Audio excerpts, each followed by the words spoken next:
Hey guys, Steve Jobs started the first one more thing, and today Apple did the biggest one more thing ever. Today, Apple opened the future. They released Vision Pro.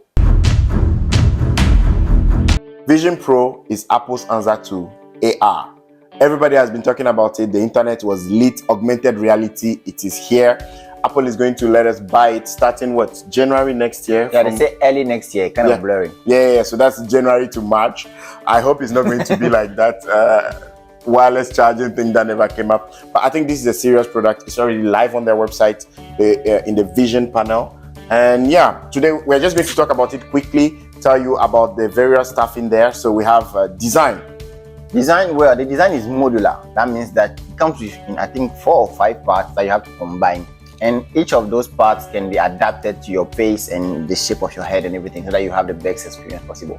And I like the fact that Apple did that because it means that if one of them is broken or is torn or something, you can still use it or change that part specifically and enjoy your device. Yeah, we have 4 main modules. We have the headband that's going to go around and you can twist it to lock it around. Yeah. Then you have the actual screen.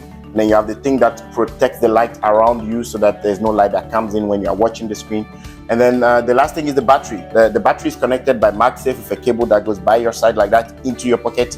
And that's how the device looks like. Additionally, you can also add lens if you have an eye complexion to be able to use the device directly without needing any glass or anything. Because the device is very, very well adapted to your eyes. So Apple provided that option, which I think is great. Yeah, so if you wear spectacles, you don't need to wear spectacles to use Vision Pro. The next thing on the Apple Vision Pro is the displays. So basically, there's 2 squares that are in your eye, your eye pockets or whatever, that are going to be showing you the display. And they say that it's more than 4K for each of them, which is crazy resolutions. And the fact that you can also increase the size of the screen is just going to be mind-blowing. I love that. Yeah, so you get that whole immersive experience. It's going to be like you're at the cinema. You have that huge screen. You can dim everything around you, and then you're just in that thing.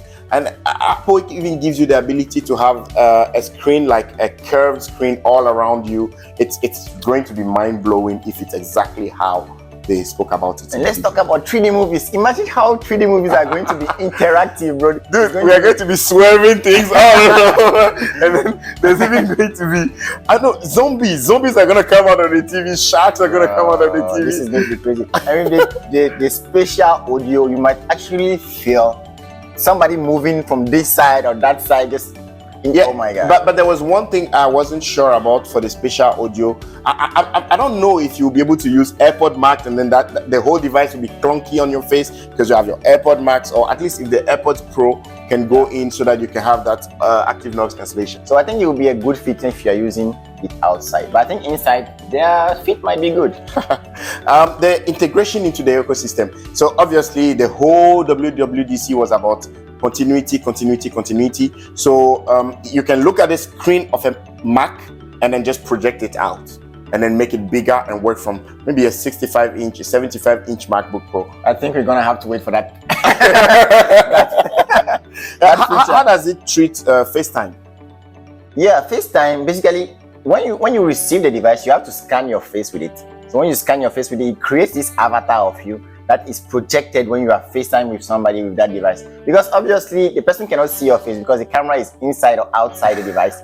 And they have to create this virtual image of you that Apple newly released for this device. And they still use that for the external display. So you know the device is covering your face. So Apple is still allowing you to have some kind of interaction with people when they come into the screen. So because it's AR, obviously it's not VR, so you're not completely into the device. So when someone wants to see you, they have to be able to see your eyes.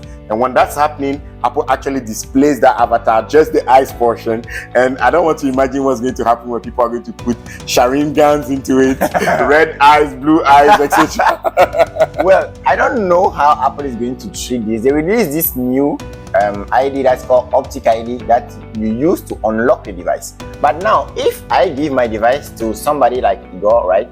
How is he going to interact with him? Is he going to display my eyes, or does Igor has to use his own profile?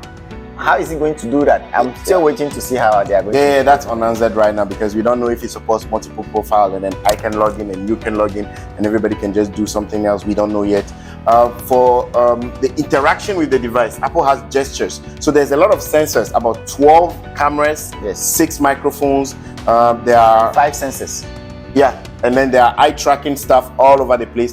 So basically, when you are interacting, you just move your hands. It's just like Kinect. You move your hands in the air, and the device records your movement and make it do something in. Yes, in I've also seen that to select or to move along, you have to use your eyes. So I don't really know how that's going to work and how precise that's going to be, but that's what they say is going to happen.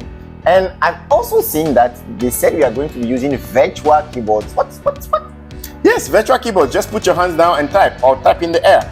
If your fingers are good at moving, it will just type just as if you were on the real keyboard. There's no problem with that. I'm still waiting to see it. So guys, Apple is not bringing a touch screen on your Mac, but they are bringing your Mac into the air.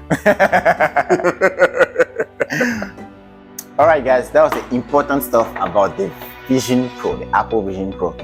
But we are still going to discuss further what this technology implicates for the future and the future of our lives. So many things coming to my mind: metaverse, AI, zombies on the streets. Oh yeah.